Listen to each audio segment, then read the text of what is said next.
All right, we're moving into part two here, and you're listening to Linn Valley Radio, where I myself, I feel compelled to take action to this level. There are a group of people that have tried to hold me down, discredit me, and guess what, folks? Mr. Vaughn isn't going away unless you kill me, okay? I can tell you right now, freedom is popular and people like it. They don't need you telling them or dictating what they can or cannot do, okay? Just to give you an example, folks, and probably most of you don't know this, the city council passed an ordinance that if you have a camping lot, you can't camp on your own piece of land more than 60 days a year. I'm sorry, but what business is it of theirs how many days you camp on your land? You can't even camp on your land every weekend if you wanted to. The land that you bought, that you thought that you could use, is regulated by their ordinance.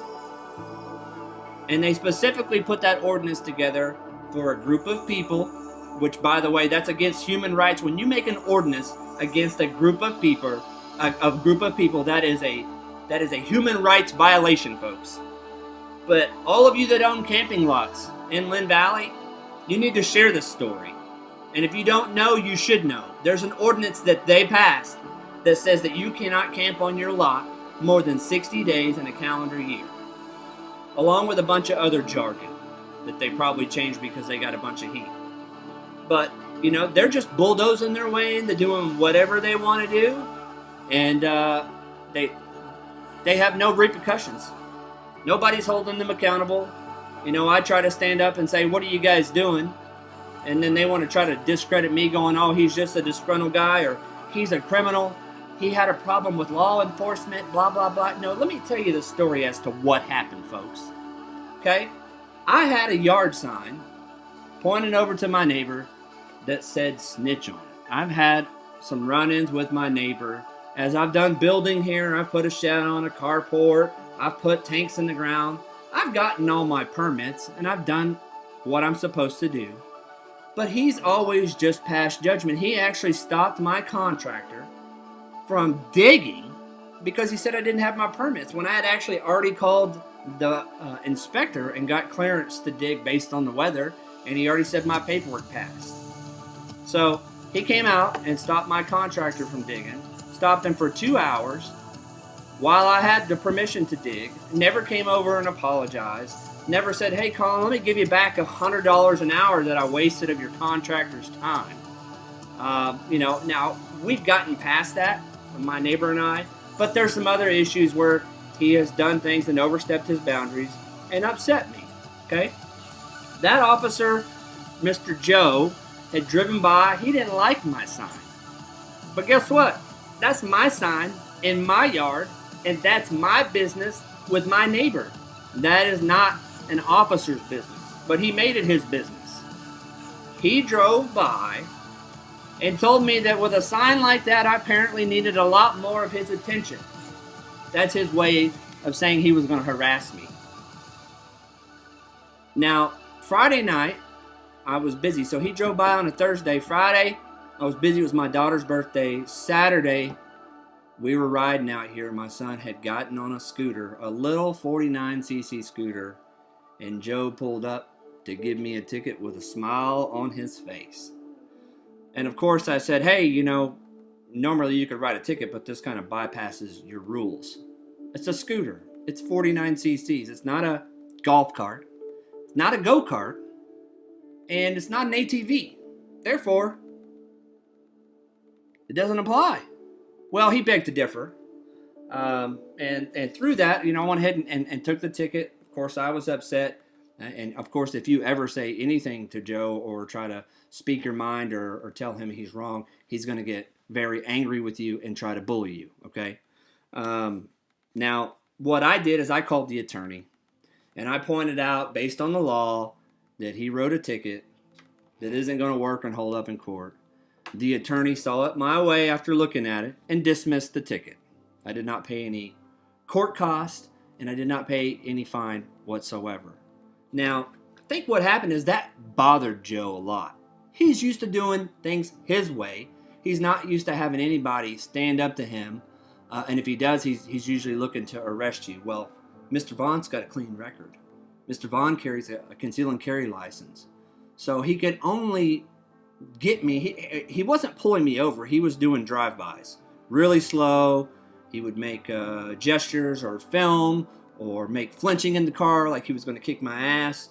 And this went on far too long. I had actually reached out and talked to Corey, which I'll be honest with you. Corey is very good at talking to people and making them feel like he's on your side and that he's going to take care of business.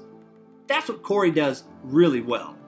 What Corey doesn't do is take care of business. He just pads you to think that he's taking care of business. So, that's my beef with Corey. I always thought Corey was cool and that Joe had no business being a police officer. But you know what? After so long, when you have a police officer that's a bad one, that keeps doing what he's doing and bulldozing people, at some point you got to know not only is he a bad cop, but he's got a bad manager, and that'd be the chief of police. Okay? When you got a bad employee, if that employee is allowed to continue to be bad and have poor service to customers, not just shame on the employee, shame on the manager that allowed him to continue on and cause damage. That officer, Joe, has caused way more damage than good in this community. Hands down. You folks want to disagree, you small, minute amount. Everybody else knows that guy is no good. Nobody likes coming home to him sitting at the gates or sitting on the gates on the outside, and he's just looking for something. That guy needs to work in the hood, okay? He does not need to work in Linn Valley where there's 799 people here that own property, and there's 300 full-time people.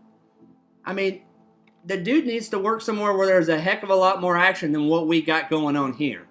That's what I'll say about that. But anyways, that's my story of what all went down.